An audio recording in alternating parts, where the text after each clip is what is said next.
Hi guys, this is Michel Gemena, and today I will be explaining the SellerLegend sales heat map. Let me show you how to get to the sales heat map. Just go to the menu, select sales, and within sales, select sales heat map. And this will take you to a screen that is going to be very much like this one, although the colors may be different. Before we begin, let's discuss what need the heat map fulfills.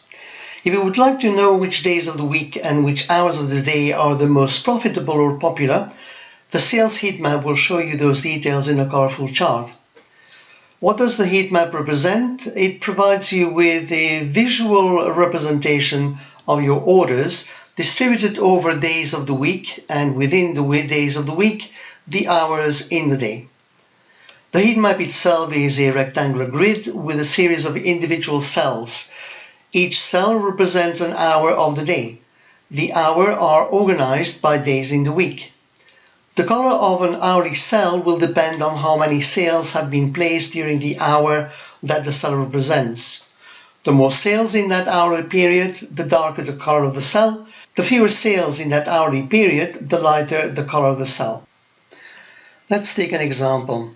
Let's take this cell here. This cell represents all the orders within the past 30 days. The period is defined by this button here. All the orders that have been placed in the past 30 days on Thursdays between 9 a.m. and 9:59 a.m. So over the past 30 days, we have taken all the Thursdays and we have looked at all the orders that were placed between 9 and 9:59 in the morning and averaged that over the number of Thursdays in that 30 days period. So that average comes to 4.4 units per hour. So on Thursdays between 9 and 9:59 we are selling 4.4 units. Where does that data come from? Well, it comes from your orders that you can see in the order screen. So we're simply taking this timestamp here. Over the past 30 days, we are putting all the orders together, sorted by the day of the week and sorted by the hour of the day within that day of the week, and we are tallying all these orders and we are coloring the corresponding cell based on the relative number of orders that have been placed in that period. Now here is a heat map that ranges 60 days. I've changed the time frame here. Notice that you can set it to whatever time range you want, and you can also set it to a custom period. Over 60 days, what I can tell from this heat map is that the busiest days are Mondays and Sundays. And busiest hours are very likely, between 10 and 11. And the lightest days clearly are Tuesdays. If you look at the color shading here is quite light comparatively to the other days. Now it's sometimes difficult, for example here, which one is the best? Is it Monday or is it Sunday? Well, if you scroll down, we will tell you in this graph that it is actually Sunday.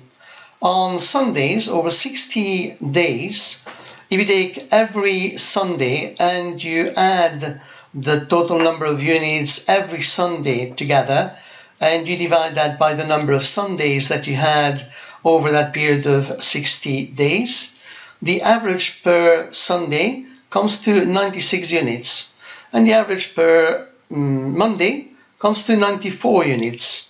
Pretty close, but if you needed to know exactly which day was the best, well, Sunday over 60 days seems to be the better one. And the light one is Tuesday. Now, this is interesting because you could change your PPC schedules and your PPC budgets according to what the graph tells you. Now also, it is sometimes difficult here to determine which hours are the best, and here what we're giving you is based on an hourly basis.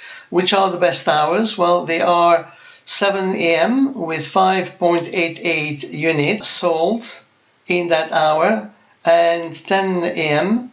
with 605 units sold at that hour. And clearly, the early hours of the morning, very little activity.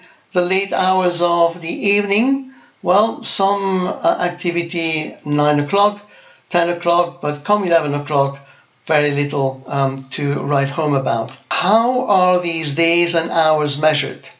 Well, they are measured based on the orders that you have and based on the marketplace. For example, this is an American marketplace, so the order dates here are expressed in PST, Pacific Standard Time. If this was a UK marketplace, for example, the timestamp here would be expressed in GMT. So we are always referring to the timestamp of the order within the particular marketplace. Now, don't go away because I still have got something else to show you. Here you can see the activity for all your products at once during that period of time. But you can also filter by ASIN, by product group, by brand, by promotion ID, by parent ASIN, by SKU, or by state and zip. So that might be of importance for you if you want to do some targeting of specific areas or specific products or specific promotions. And there is a second version of the heat map which, rather than giving you the details by day of the week, gives you the details by the individual date. So here, every single cell is an hour in one day. So here you've got a span of 60 days. You've got 24 hours per day. You can see the gray areas are the areas where you had no sales activity whatsoever. And you can see, for example, that January was a lot better than December. And that in January, the activity was probably topmost on Wednesday, the 10th of January, and you had some slack days on Fridays, for example. So really, you can look at it and determine for yourself what information of any value these may give you. And again, here we are telling you the hours with the highest average unit count. And also we tell you the day with the highest unit count. And the day with the highest unit count was, again, on the Wednesday, 10th of January, with 276 units sold. And last but not least, you can express those heat maps by number of units sold, but also by revenue and also by profit.